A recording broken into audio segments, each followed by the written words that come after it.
Hare Krishna, dear devotees. Please welcome. Please accept my humble obeisances. All glory to Srila Prabhupada.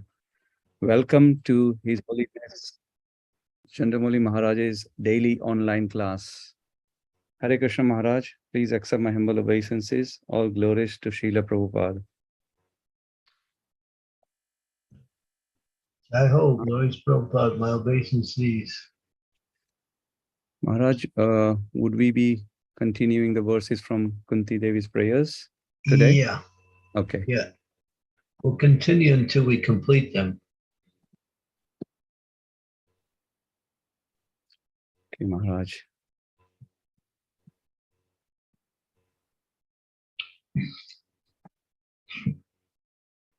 Om Namo Bhagavate Vasudevaya.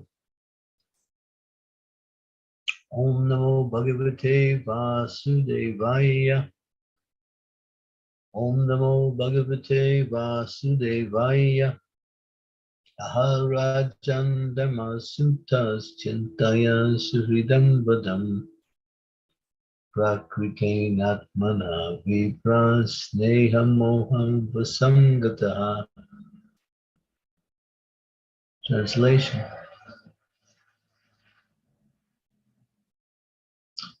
King Yudhisthira, the son of Dharma, overwhelmed by the death of his friends, was aggrieved just like a common materialistic man.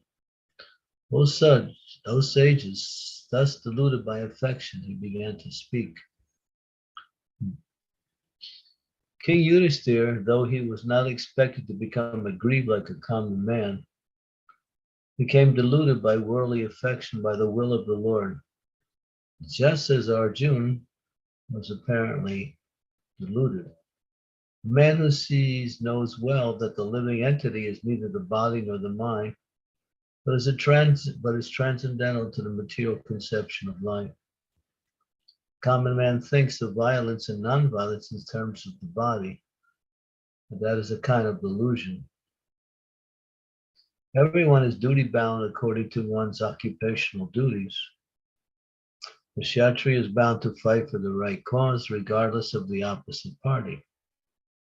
In such discharge of duty, one should not be disturbed by annihilation of the body, which is only an external dress of the living soul. All this is perfectly known to Maharaj Yudhisthira by the will of the Lord. But by the will of the Lord, he became just like a common man because there was another great idea behind his delusion. King would be instructed by Bhishma, as Arjuna was instructed by the Lord himself. Umagan Gyan Timirandasya Ganajana Salakaya Chaksu Unmilitam Yena Tasmai Shri Gurave Namaha. Nama Om Vishnu Padaya Krishna Prastaya Bhutale Srimati Bhakti Vedanta Swaminiti Namine Namaste Saraswati Deve Gauravani Pacharine Nirvisesa Sunyavari Astyatya Desatarine Panchakalpa Tarubhascha Kripa Sindhuve Vachapatitanam Pavanebhyo Vaishnavebhyo Namaho Namaha. Jai Shri Krishna Chaitanya Prabhu Nityananda Sri Advaita Gadadhara Sivasari Gaur Bhaktivinoda Hare Krishna Krishna Krishna Hare Hare Hare Rama Rama Rama Hare Hare.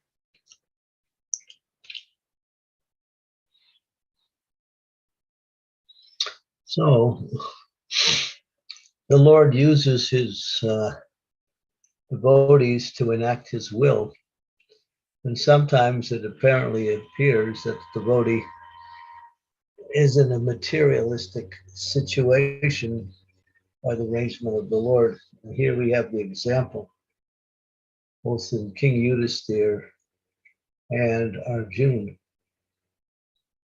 Both of them were put into kind of a yoga maya in order for Krishna's will to be played out. In this case, Maharaj Yudhisthira, who is a perfectly self-realized soul, pure devotee of the Lord, powerful king, son of Dhammaraj himself, uh, is now lamenting the deaths of all of the soldiers, thinking that because he was enthusiastic to achieve the position of king, it was at the expense of all of these lives of these soldiers. As Srila Prabhupada explains to us, this was the greatest battle in the history of war. No other battle has even come close to this battle. In 18 days, and that's a short time for a war. Nowadays, wars go on for months and months and months. Prabhupada mentions how the last World War, World War II, something like 2 million people were killed. But here we have a number of 640 million. No comparison. And then Prabhupada also mentions that hundreds and thousands of soldiers were missing also. So it was a great battle, and it was fought between cousin brothers, members of the same family. But in order for the battle to be used as an instructive feature for all of us, Krishna spoke the Bhagavad Gita. And in speaking the Bhagavad Gita on the battlefield, he wanted to make the point that even his pure devotee apparently can be come under illusion. But that illusion is not material, it's the will of the Lord. So it's not more like the word is delusion. It means that it appears to be an illusion, but it is actually presented as a way to give knowledge. It's interesting how that is understood, that in order to bring about knowledge, ignorance is applied in a spiritual way in order for knowledge to be presented. In other words, Arjuna, from the point of view of an ordinary person, is asking questions. He refuses to fight. He questions Krishna's statements. But all of his questions and the refusal led to the speaking of the Bhagavad Gita, which the Lord used as a way to distribute transcendental knowledge to the world eternally, not just for a certain time and place, but Bhagavad Gita's knowledge is eternal. And it's applicable in all times and in all places. Similarly here, although maybe it seems of less importance, but it's also very important here. And it's also a result of the Battle of Kurukshetra. Yudhisthira apparently is put into this Yogamaya illusion, and he's lamenting like an ordinary man. Similarly with Arjuna. And Krishna wants to, he knows that King Yudhisthira needs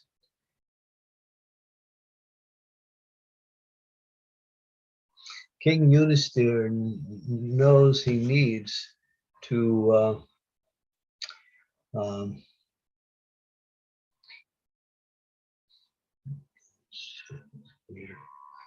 King Yudhisthira knows he needs to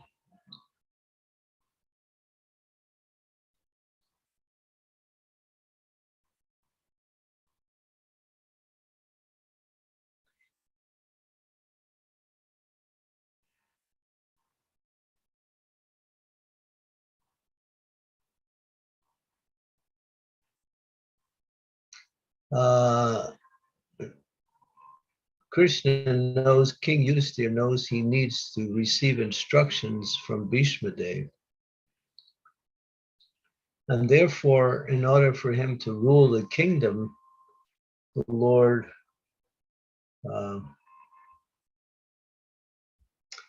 arranged for this situation where Bhishma Dev would instruct the science of how to rule the kingdom, and along with congratulating him for achieving the position of Krishna's representative to rule the world. So all this was done by Krishna's arrangement. And Krishna's arrangement is done in such a way that everyone benefits. So, of course, we mentioned earlier that there's a nice book which was penned by Bhakti Tirtha Swami called Leadership 2, which covers a lot of the instructions that Bhishma Dev gave to King Yudhisthira as a teaching of how to rule the world. And Bhishma Dev was the only one who was qualified to do that. He knew it from a political point, and he knew it from a shastric point. What is the duty of a king? And so Krishna did that. And so in his arrangement, we see how apparently one is put into just like the conditioned souls are put into illusion by the material energy. They accept that illusionary thing, just like we have an example that one thinks he knows better than his spiritual master, and therefore he will always present, he'll put himself forward, but that shows one's foolishness. When one thinks they know better than the spiritual master, it just shows their foolishness. Even if there is something that is presented, it's like when Srila Prabhupada apparently made some mistakes, his devotees would not correct him because that is not the duty of a disciple to do that, because they understand there's a reason why things are said the way they're said. And so, therefore, the conditioned soul thinks they know better than others, and that is one of the reasons we call it conditioned. Conditioned means ignorance or foolishness. And the conditioned souls are always in that consciousness, thinking that they have the understanding of how to live life, and therefore they're always suffering. Because they're always suffering because of their ignorance. Ignorance means to ignore authority or to ignore the Supreme Personality of Godhead. And therefore, in that state of ignorance, people are acting contrary to their nature, as here Prabhupada says, a man who knows well that the living entity is neither the body or the mind, is transcendental to knows that these things are transcendental to the material conception of life. So therefore, how could Yudhisthira be put into that? Therefore, Prabhupada qualifies that. It was by the arrangement of the Lord. So there's one verse in the Bhagavad Gita that says, a wise man laments neither for the living nor the dead. Due to material attachments, one starts to lament for what happens to the body or what happens to the extensions of the body, not knowing that the soul is never killed. The soul is eternal, and therefore the body is temporary. The body is never alive, and the soul is never overcome by birth or death. The soul is eternal. And Krishna very clearly mentions that in the second chapter of the Bhagavad Gita. In at least 20 verses, Krishna wants to make this point clear, and he uses various comparisons and statements to illustrate that point, that the soul is always transcendental to the material body. Even at the time of death, the soul continues to exist in a different place. It'll move to a different place, but eternally it exists.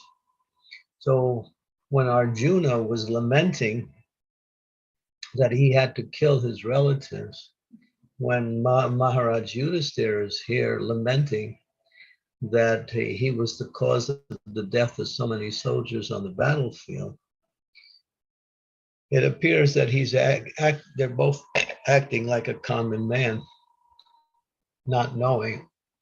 But in this case, they weren't common because Krishna had a plan.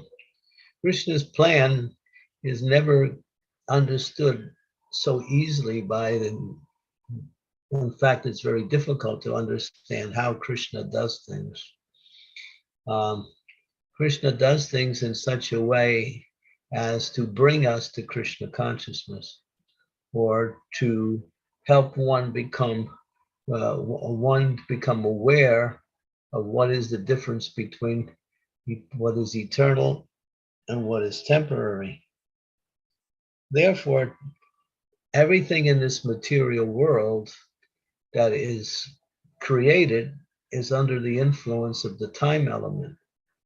Therefore, even our bodies. So one should not be afraid or become overwhelmed by what happens to the body, because what happens to the body is just part of the body's existence in the material world. Therefore, one who has situated in knowledge, as Krishna told Arjuna, Vasocham anvasocham stva pratyabharam devasase katatam skatatatsinchan nanushochan dipanditaha. That a pundit calls Arjuna a pundit, not a pundit. He says, you're lamenting for that which is not lamentable. Only a fool would think like you do. He actually calls him a fool in so many words. So because he's expecting Arjuna to understand what is actually right and what is actually truth. Prabhupada gives a nice example in one newsletter that he published. This is before he started the Hare Krishna movement in the West. He was writing his Back to Godhead, one or two papers. Now, he started this in 1944, and then Prabhupada would regularly put out a little newsletter called Back to Godhead. It was about 2 pages actually. And one particular story Prabhupada made was an indication of what he had heard. That someone said that truth is actually beautiful.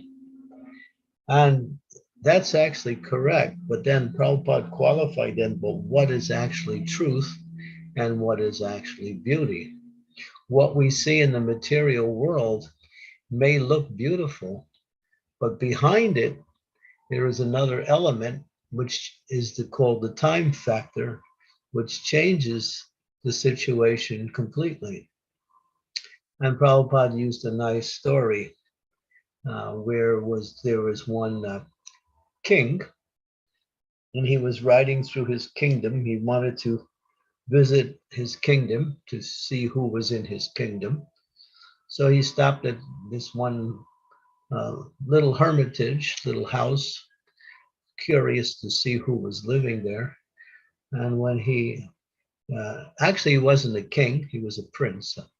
He was a prince, young man. And so he knocked on the door, and a very young and very simple but very beautiful lady opened the door. The prince was immediately attracted by the beauty of this young girl. She was also very saintly by nature. And all he could do was propose marriage to the girl. She was quite shocked of what he was offering, and she was not at the same time not attracted to his offer at all. But being a prince, she didn't want to offend him, but at the same time, she didn't want to agree with him. So she decided to teach him a lesson.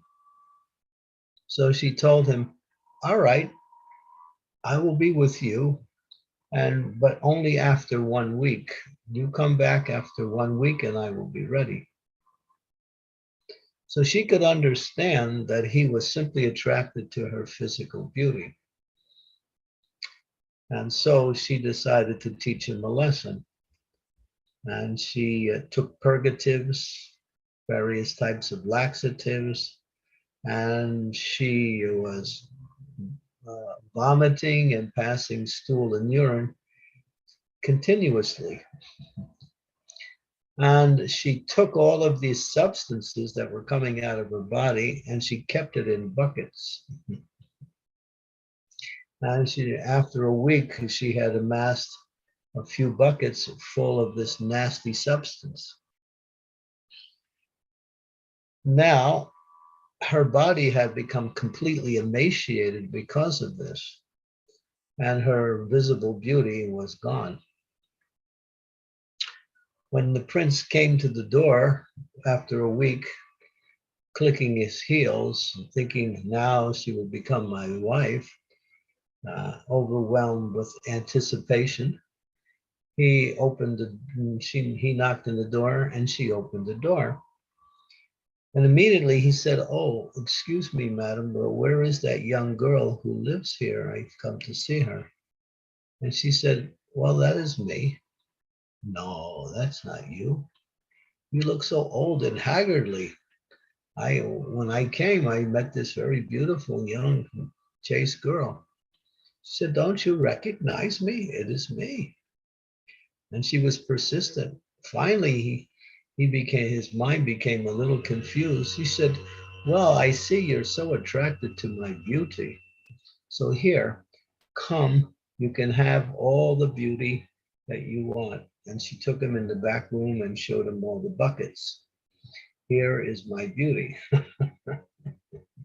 So Prabhupada gave that story to help us illustrate that what apparently is beautiful in the material world is under the influence of the time factor. And therefore, it'll become something different in due course of time. Because in one thing about material energy, it is constantly mutable. But the conditioned souls become attracted, or what we say affected, by the temporary sparkle of this material energy, and therefore they become trapped by the illusion of Maya, and therefore struggle very hard to try to enjoy in this material world, which is not possible. And so this illusion that comes by way of what we say material vision or limited vision, or you might even say ignorance of reality. What is the reality? Prabhupada said, yes, truth is actually beauty. Yes, Prabhupada agreed with the premise, but he said, well, one should know what is truth. When one knows what is truth, that is real beautiful. Anything in the material world is called asat. Asat means temporary, or what we might say, asatya means not true or false. So here we see how the illusion of great souls are given to us as a means for Krishna to teach the world and to teach others who he wants to teach directly very important parts of transcendental knowledge. So one should understand that everything in this material world is the energy of the Lord, but the material energy is constantly changing, changing, changing, and changing. And the last change is death, ultimately. And therefore, it is part of living in the material world. As Prabhupada said, when there is birth, there is death. When there is no birth, there is no death. And so that's why Krishna says, Ajo nitya shashvato yam purana ahanyate hanyamane sarire. When there is birth and death, then that is material. When it is no birth for the soul, Krishna says there is no birth and no death.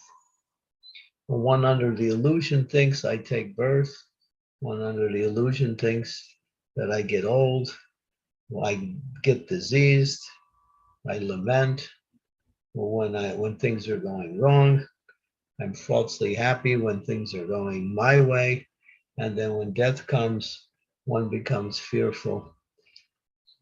But a devotee knows that the soul, the soul is the living, is the person, is never affected by this material energy.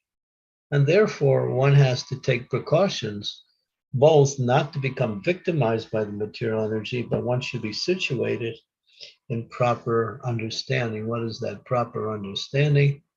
That if I become Krishna conscious, if I cut through this material energy and awaken my eternal nature, then I can again achieve my position as eternally. I will realize myself as eternal and I will live in the eternal kingdom. So that is Krishna consciousness here. So material energy is diluting and it is constantly baffling the material, the conditioned souls to struggle hard for something that they cannot attain, and that is permanent happiness in this world, or even permanency in this world. There's no permanency in this world. Okay, so any questions or comments?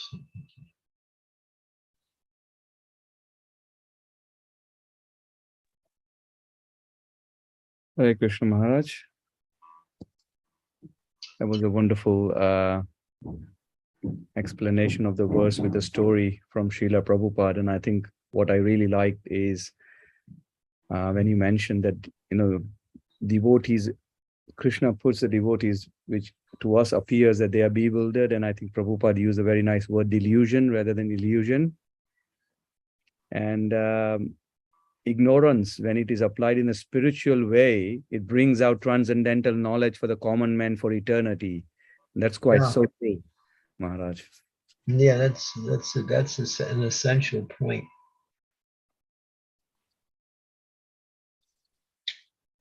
Because Krishna knows there's different ways of giving knowledge, and not just one way. And so he offers different ways to reveal knowledge for different types of mentalities.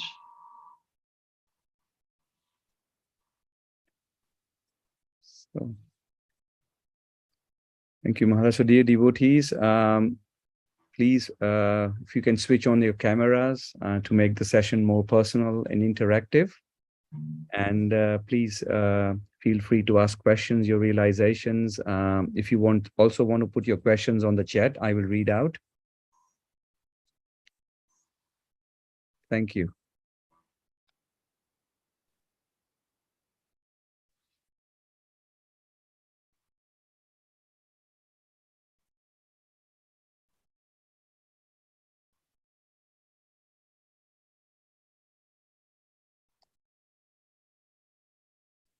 Maharaj, I had whilst the devotees think of, can I ask a question? Yes. Maharaj, you made a very important point. The duty of a disciple is not to correct the guru, because as conditioned entities, we the conditioned soul under the ignorance thinks that, we know it all and we have a tendency to correct. And that's a very, very, and we bring that tendency to be applied to senior Vaishnavas and gurus. And I think that's a very, very it's an offense, actually, yes. because there was one discussion where one very senior devotee was noting Prabhupada was saying things that were, in other words, might make a mistake in it's like Prabhupada will say a verse a little bit different than the actual verse, or will say something a little bit different than what is materially true. But one devotee mentioned that he was going to say something to Prabhupada, but the other devotee said, no, this is not good. There is a reason for that. There's a reason for that. So sometimes we have to experiment and try to find out the reason.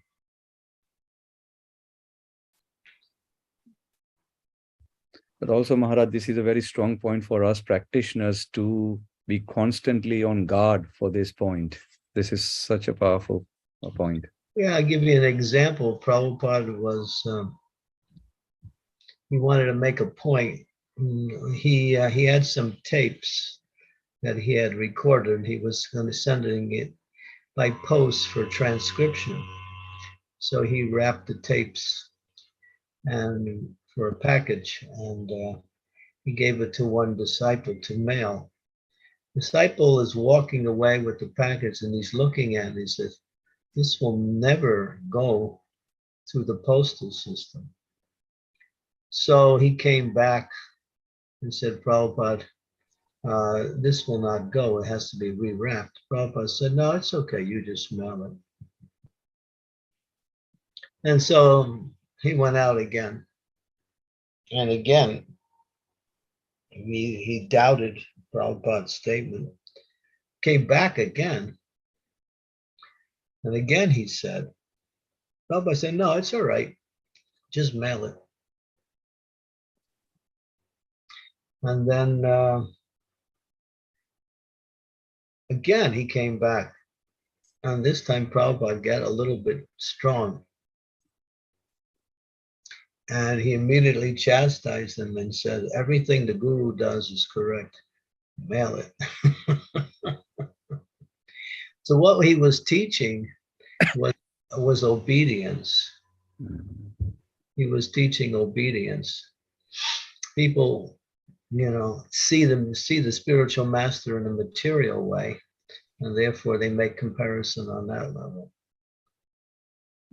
Even if there's an apparent defect or something wrong, there's a reason for that. It'll bring out the nonsense of people who think they know more. And it also is sometimes it helps to teach the principle of complete. That's when Prabhupada, when he said that, the spiritual master may be wrong, but he's right.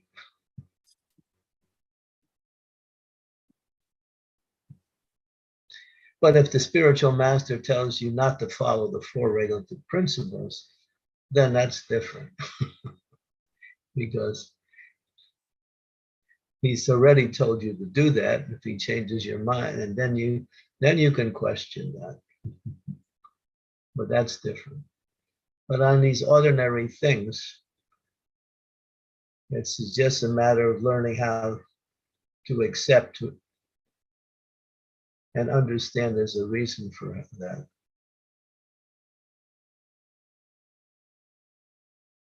Thank you, Maharaj. Like a lot of time, Prabhupada's answers to questions weren't the answer to the question, but seeing that a disciple is a little bit proud, he'll give an answer to smash the disciple's pride rather than to answer the question. And that's more important.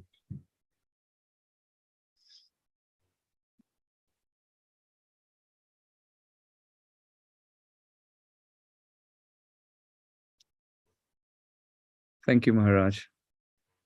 you. Sridevi Mataji, you have a question? Please Thank go you, ahead. Guru. Dear Guru Maharaj, please accept my humble obeisances. All glories to Srila Prabhupada. Guru Maharaj, on this subject of hankering and lamenting, which is our conditioned state, we hear so much and we know that this is actually, detrimental and it's not good for our spiritual life or just even for our own mental health. But yet, in spite of hearing, in spite of reading, in spite of knowing, still because of our conditioned nature, we are hankering for something. Be it a job, or be it this, or be it that. So when this conditioning starts to infect us, how we should cut it right there and stop going in that direction? First of all, I should qualify my answer and say that there is transcendental lamentation and there's material lamentation. And hankering, we hanker, the word hanker more or less applies to material, where we desire to make progress in spiritual life. We desire to serve nicely. We desire to have the opportunity to associate with devotees. So that, and if we don't get that, there is a sense of lamentation that comes. That's transcendental. That's spiritual. But when one is based on something temporary or material, then that's Maya. Because the soul cannot be satisfied with anything material anyway. Even if you need something material for your execution of devotional service, then you should simply depend on Krishna. If he gives, that's nice. If he doesn't give, then you didn't need it.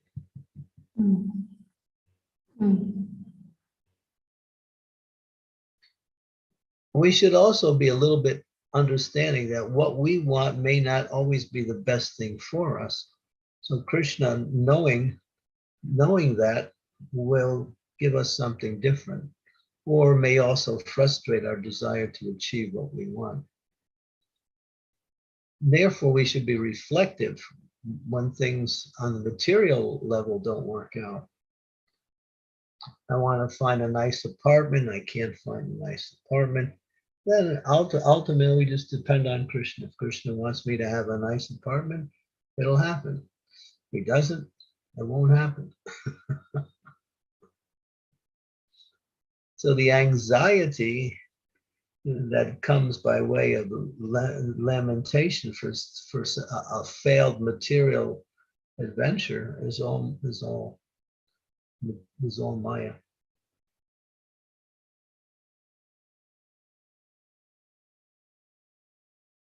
So it's much better to keep focusing on enhancing our spiritual life and put our energies into seeing how can I do better spiritually, no matter what else is going on. That's nice.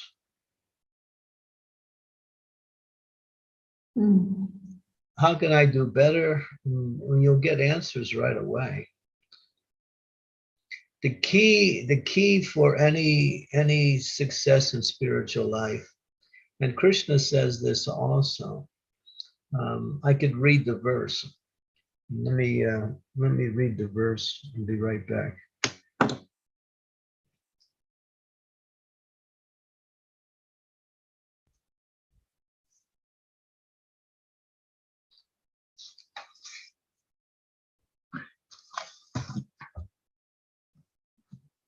And this is from the 11th canto of Srimad Bhagavatam, when Krishna is instructing Uddhava. And Krishna says,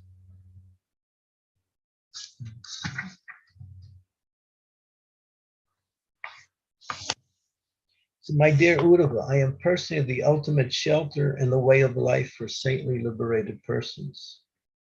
And thus, if one does not engage in my loving devotional service, which is made possible by association with my devotees, then for all practical purposes, one possesses no effective means for escaping from material existence.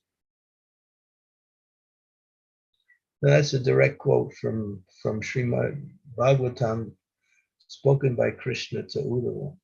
He said, loving devotional service is only made possible by associating with devotees. No one who doesn't do that, or doesn't do it enough, or doesn't do it properly, can never attain freedom from material entanglement. That's why when Srila Prabhupada said, he said in a very somewhat of a interesting way, he said, there are three things that are very important in the practice of devotional service. He said association, association, association. And when we can associate with senior devotees, then we can take advantage of that association and make progress by serving them, by hearing from them.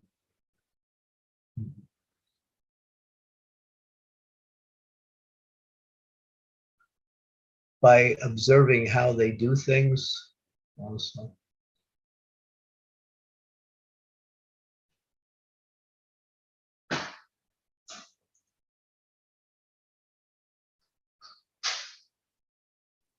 Thank you, Guru Maharaj. We should never underestimate or minimize the importance of devotee association.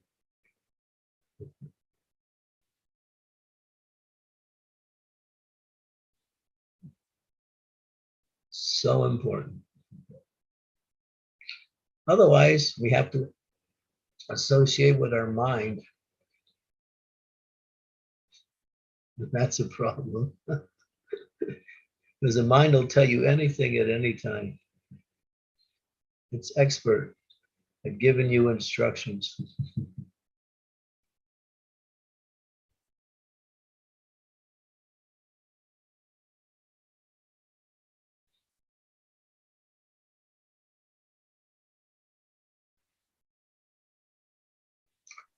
Okay, did I answer your questions? Yes, Guru Maharaj. Hare Krishna, thank you.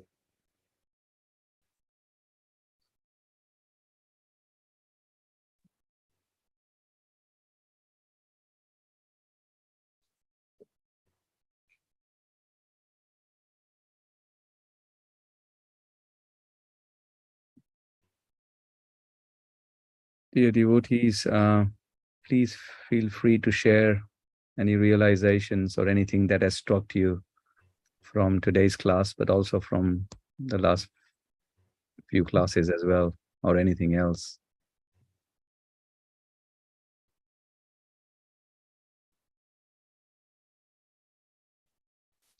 Maharaj, whilst the devotee think, I have a... Namrata Mataji. Namrata Mataji, do you want to go ahead and ask the question? Yes, Prabhuji, you can ask the question. No, it's okay. You go ahead. Okay. Please accept my humble obeisances, Guru Maharaj. All glories to Srila Prabhupada. Guru Maharaj, this question is, I've asked this question before also in the session of Sri Devi Mataji, but I still want to ask this question again. How do we feel the helplessness to get the full mercy of Gauranga?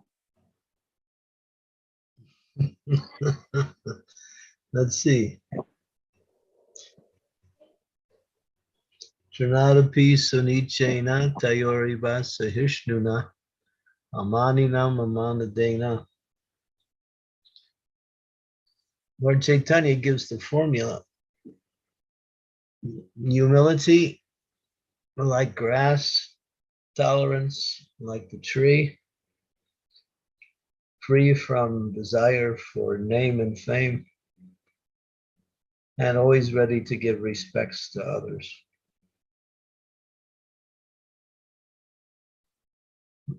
So Lord Chaitanya gave the formula. he said, this is the means by which one can chant the holy names of the Lord. Kirtaniya Sada Ahi is the last line in the verse, which indicates Sada means always. Well, if one is practicing these qualities, then one can chant continuously. Even if one hasn't perfected them, if they're practicing them, they are situated in a way to receive the full mercy of the Lord.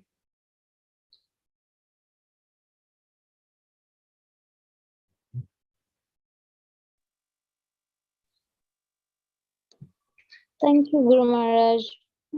Srila Prabhupada has mentioned that we are helpless in any situation, but still we don't feel that emergency. I mean, we don't feel that urgency of feeling helplessness.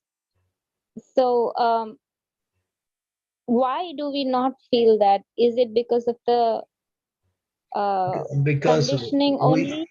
because we identify with the mind.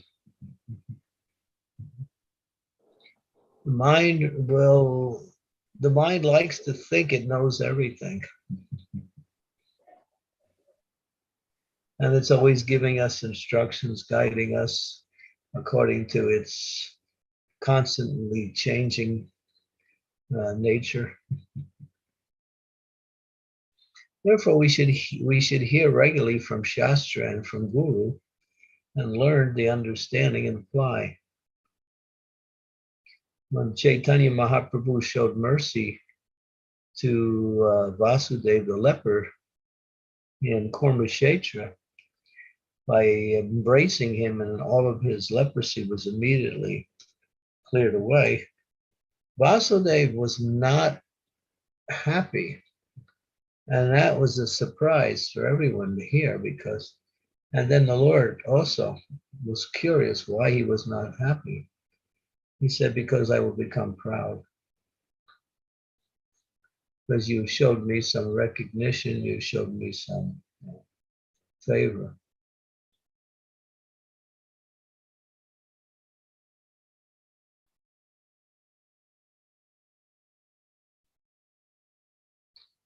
So, and what did the Lord say to Vasudeva? He said, do one thing and you'll never become proud. Just continuously chant the holy names of the Lord. So when we have to remember Krishna always, 24/7. As soon as we forget Krishna, we should know at any moment we can be victimized by Maya, by wrong ideas, wrong activities, all of the, just forget Krishna for 1 second. And in that 1 second, anything can happen. So therefore, our process is remember Krishna always. And Krishna says that in the Gita, when he gives the formula for success, he said, always remember me. He doesn't say, just remember me sometimes. He says, always remember me. So this is the process of devotional service is to bring us to the stage where we're always remembering Krishna. That comes by becoming attracted to Krishna, by hearing about Krishna, serving Krishna, worshiping Krishna, offering obeisances to the Lord. There's so many activities we can perform throughout the day connected to Krishna. If you want to be successful in this practice, you have to practice remembering Krishna. And as you practice and you do those things which ensure remembrance of Krishna, gradually you will become Krishna conscious.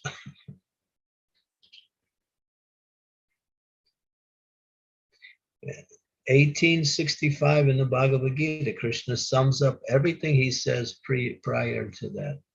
always remember me, become my devotee, worship me, offer your homage to me, surely you will come to me.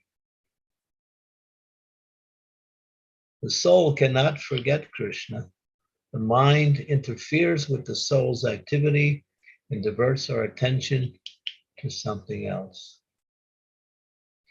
We can sometimes people will say, well, if I'm always remembering Krishna, I won't get anything done. No, you get everything done. Because by remembering Krishna, then he gives you the intelligence how to do everything, even the so-called things that we do in order to live in this world. So that's the formula. So aspire for that and practice the activities to help you remember Krishna. And if you, I'll tell you, and this is interesting, this is a very important point. If you develop a strong desire to always remember Krishna, Krishna will remind you when you're not remembering him.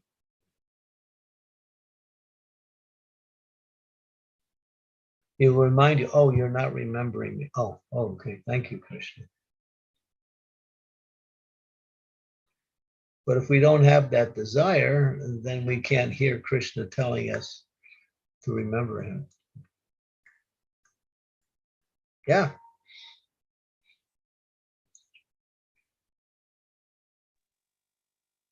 Thank you, Guru Maharaj. Thank you very much for the important points that you mentioned. The moment we forget Krishna, I think that is the helplessness. The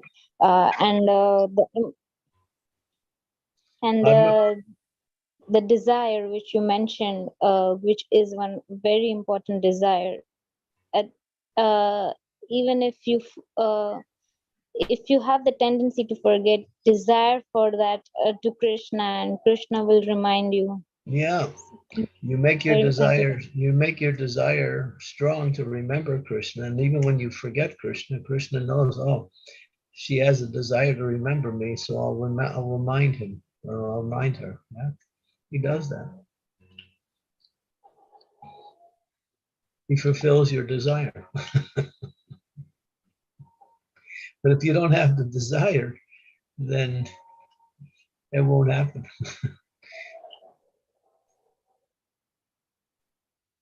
Yes, Guru Maharaj, I think that makes it very clear. I can definitely relate. Thank you. Thank you very much. Hare Krishna. Well. Devanand Pandit Prabhu, you can go ahead and ask your question. Thank you. Hare Krishna, please accept humble obeisances, all glories to Srila Prabhupada, glories to Srila Gurudeva. My question is about the third verse of Sri Shishtashtaka, which you mentioned, about respect for others.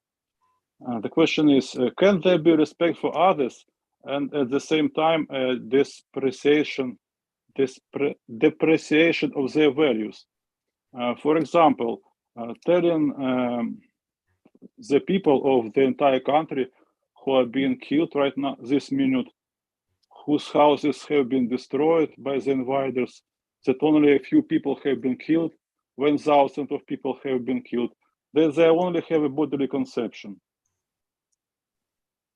Yeah. It seems to me this is depreciation of their values. This is it doesn't mean you agree with people like that. It doesn't mean you agree with them or go along with what they're doing. But respect is on the platform of each living entity is a pure spirit soul. But those who are committing wrong activities, they're an illusion. So you're making a distinction because everybody in the material world is doing the wrong thing. Even a person who is not killing anybody, he's doing the wrong thing also. He's hurting himself, he's hurting others.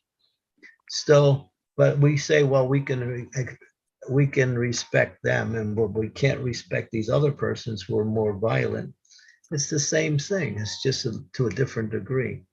So Srila Bhaktivinoda Thakur makes this statement, and I emphasize it. He said, I live in this world somehow because I give respect to all living entities. So that respect is shown according to the situation. Krishna loves the demons, but he kills them. Does that mean he's showing them some disfavor? No, he's actually showing them favor. So according to the situation, respect is given. But we have to understand that all living entities are part and parcel of Krishna, even the demons. But we don't agree with them. And when they get killed, we're happy because that's the best thing for them. All So you who are have to killed are understand demons. it in a philosophical way and not. I didn't hear you what you said.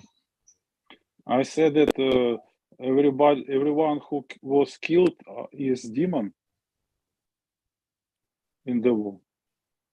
No, I didn't say that. I didn't say when anyone who was killed is a demon. I didn't say that. I say Krishna still respects others.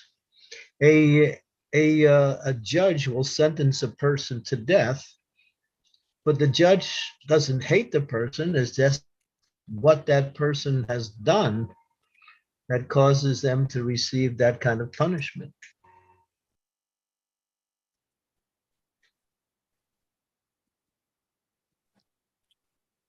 So you have to understand each living entity is a soul. They're part and parcel of Krishna. They're very dear to Krishna. We may not agree with them. We may also find it difficult to not to like them, but at the same time, we should understand that they are part and parcel of Krishna. That is the respect that's given. Lord Chaitanya is not saying, he doesn't give any exceptions. He said one should give respect to all living entities. Why is he saying that? Because he knows all living entities are his parts and parcels. But if we have a material concept of respect, then we'll see things in a limited view. Respect is not given to the body, respect is given to the soul. Respect is given to the super soul, which is situated in the hearts of all living entities.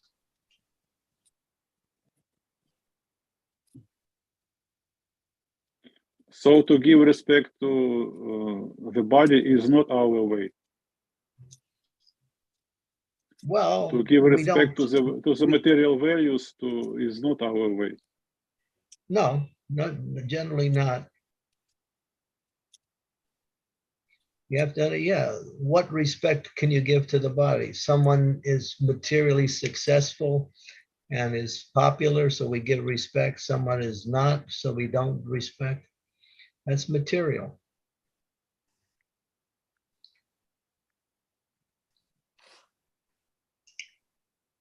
Respect to the grief of mother who lost her child is material respect. We should, well, it depends how you see it. We sympathize. I see her lost her child. Yes, you sympathize with such persons. We try to help them to go through that situation. But that, what can you do? Just like anyone who dies, untimely or apparently untimely, it's a devotee feels a little unhappy about that, but that's the way of material nature. What can you do? If you want to avoid such things, then correct the situation. You can't correct the results. The results are due to how people think and act. So yeah, just like even when a devotee dies, devotees feel unhappy because of that, because they lost that person's association. A parent will feel some grief and some unhappiness due to that. But if they stay, and this is the point, if they stay in that grief and lamentation and never change, then they will never be able to grow in their own life. Grieving of the loss of a loved one or someone is natural. That's natural. But to continue in that state of consciousness will cause problems for that person. Because we have to understand what happens, happens. You can't change what has happened. Somehow you have to give some knowledge to that person so they can go on. When you're in knowledge, it's easy to understand why things happen and how to understand the situation in such a way that you can go on in life. Material world is called Marcha Loka. Marcha means death. It's a place of death. Everyone dies. Some die early, young, some die middle, some die other. Everyone has to die.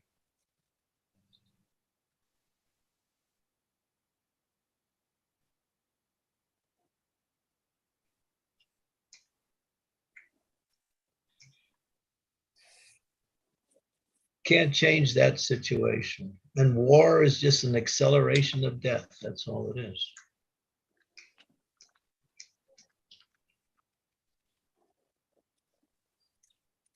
So yeah, we feel unhappy for that person, and we try to give them some words that will comfort them to help them. But we shouldn't become like them. If we become like them, then we also go down.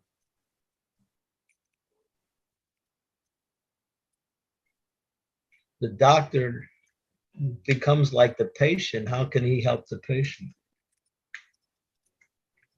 So when some devotees would come to Prabhupada, oh, my daughter, she's 12 years old, she has cancer and she's going to die very soon. Prabhupada would say, well, he would sympathize with that, but he would say, one should not lament about death because death will come.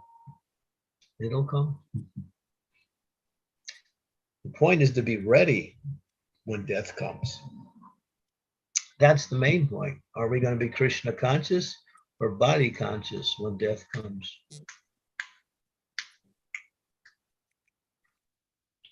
That way you have to prepare now. Arjuna was lamenting. Krishna said, your lamentation is foolish.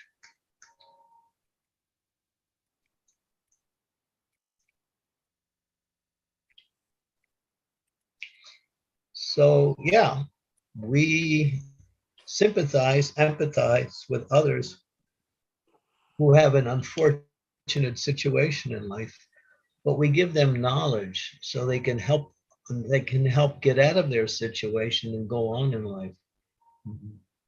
This material world is what it is. It's a place of death. You can expect it to happen at any time to anyone.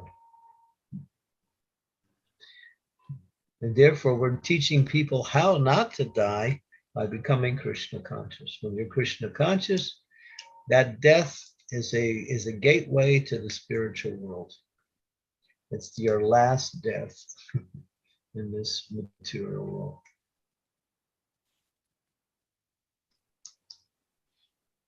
Then you're free from death, and you attain immortality.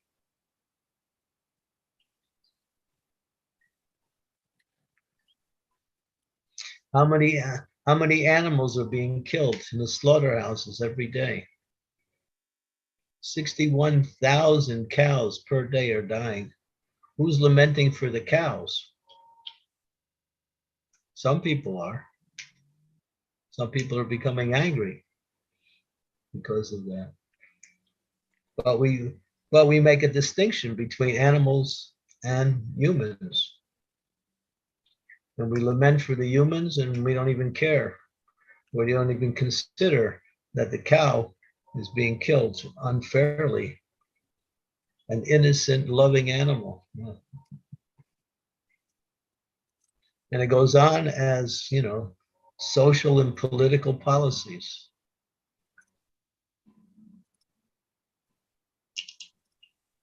That's a concern.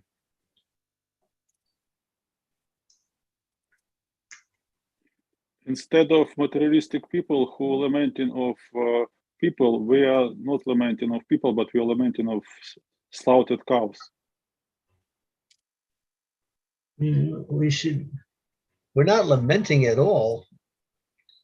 We're trying to change the situation so people wake up and understand that to kill is very sinful.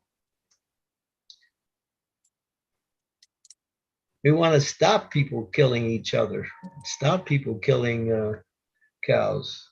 That's Krishna consciousness. Our movement is giving knowledge. Our movement is not to sit around and lament what happens. Our movement is to give knowledge. So people can stop their suffering. When you have knowledge, you're free.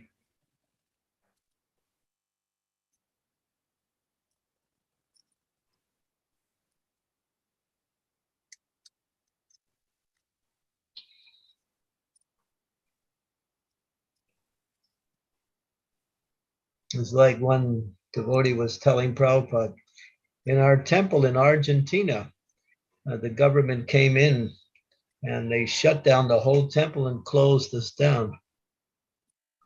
And Prabhupada immediately said, yes. They say, now you're dead. But after that, they cannot do anything. In other words, Krishna consciousness will go on despite whatever happens.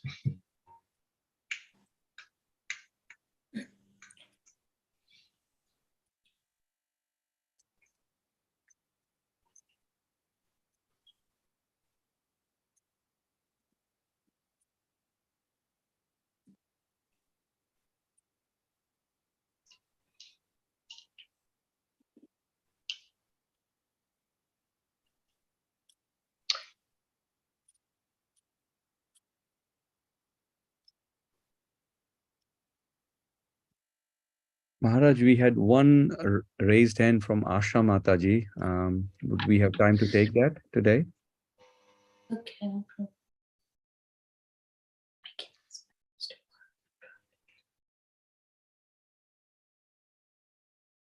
Haribol Sukavaha, Hare Krishna, my obeisances. Have a nice day. Hare Krishna, Guru Maharaj. Thank you so much. Hare Krishna.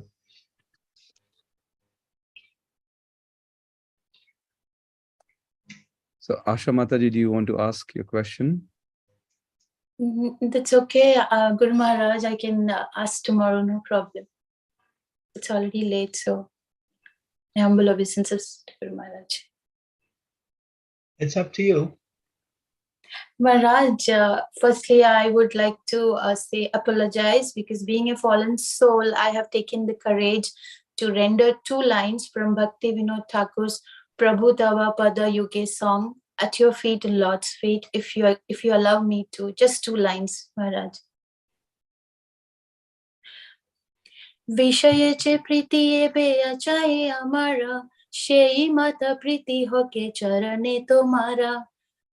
I want your blessings for this soul to always sing the glories of Harinam no matter whatever birth I take.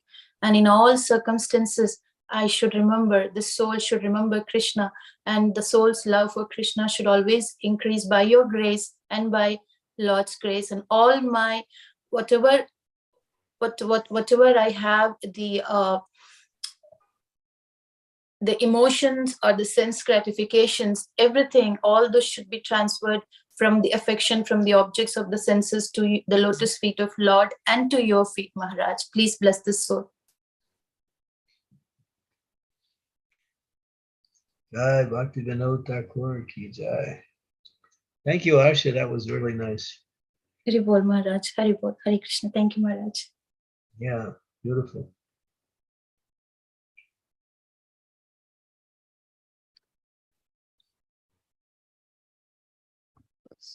So I think we can end the call for today. Vancha kalpatarubhyascha kripa sindhubhya eva cha patitanam pavanebhyo vaishnavebhyo namo namaha. Srila Prabhupada ki jai. His Jai. Holiness Candramauli Maharaj ki jai. Jai. Jai. Ananta Koti Vaishnav Vrinda ki jai. Jai. Jai. We will. Srila Prabhupada ki jai. Jai. Unfortunately, tomorrow I'll be traveling, so I won't be able to do the class.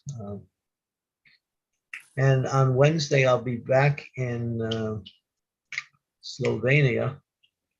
So then the chimes will change, I think, a little. So usually I do the class at 1, I think it's at 1 o'clock. Is it? Is that right, Srimati? Hare Krishna Guru Maharaj, please accept my humble obeisances on the Prabhupada. Yes, Guru Maharaj, yeah, it's 1 p.m. Central European time and 12 p.m. UK time. Yes, Guru Maharaj. Okay, so that'll be Wednesday. Yeah, I don't know if I'll be able to do it because I'll be traveling for a period of 14 hours in travel plus a time change of 6 more hours. So that's 20 hours of change. So let's see. But have someone ready for Wednesday just in case. Yes, Guru Maharaj. So from Wednesday onwards, we'll change the timings, Guru Maharaj. Yeah. Anyway, I'll try to make it. Yeah, but I'm asking about the time, Guru Maharaj. Shall we change to 12 p.m. UK time now? Yeah, I have to. When I go Yes, back to there, everything goes back to where it was. Okay, Guru Maharaj. Yeah. Sure, Guru Maharaj. I'll inform everyone. Okay. Thank you, Guru Maharaj. But if I'm not there on Wednesday, then you can continue do it whatever time you're doing it. I don't know. Okay, Guru Maharaj.